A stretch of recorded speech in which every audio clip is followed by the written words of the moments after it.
In February, obviously, you had your first setback in the UFC. Mentally, how important was it to get back in the win column following that one? It was everything.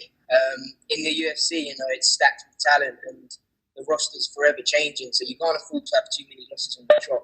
If you do, then you're probably going to be out of a job. So, it was nice to obviously get in there, get the win, and get back to winning ways.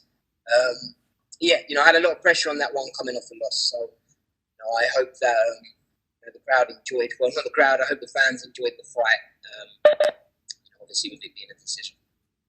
Now, John wasn't your original opponent. Obviously, he's done his thing on the local circuit, and this was his UFC debut. How was it preparing for him on short notice?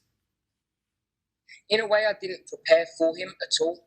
Obviously, I was preparing for my original opponent, who was Nurmagomedov, and things changed. He had to pull out, and obviously John stepped in. I think on 3 weeks' notice, so there was nothing really I could do. My fight camp was already starting to taper down. So it's a good job that I always just stay ready for pullouts because it's the fight game. So it happens all the time.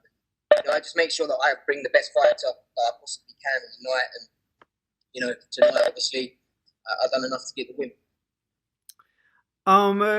Talking about it, you're still a young guy, 26 years old, and yet you've already had several fights in UFC. You've already had a setback and now had a successful comeback. I mean, how do you process everything? You're still so young in your career, yet you're just blazing a trail. How do you keep yourself grounded? Good coaches. I've got my dad, who's one of my head coaches. He's on me whenever he thinks something's going astray. So, if I'm ever kind of going in the wrong direction slightly, my coaches will pull me straight back in. And luckily enough, they never really have to do that. I'm a pretty sort of humble guy. I just come here, I do what I love for a living, and I just better myself. And I'm not now looking too much into the future. I'm just enjoying every day as it comes. So, fighting for the UFC is amazing, and whoever the matchmakers want me to go up against next, I'd love to get back in here and come back to Fight Island. Final one from me. Obviously, more people know you now that you're in the UFC, but we know that you've got that special love from the fans in England. Do you have any special message for everyone supporting you back home?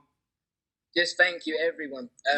I've been getting hundreds and hundreds of messages, and I can't reply to all of them, especially on fight week because I'm cutting weight and everything. But I do read them. I see all the messages, and it means the world.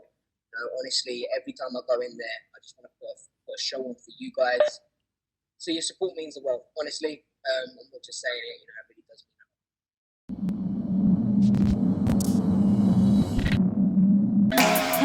the world.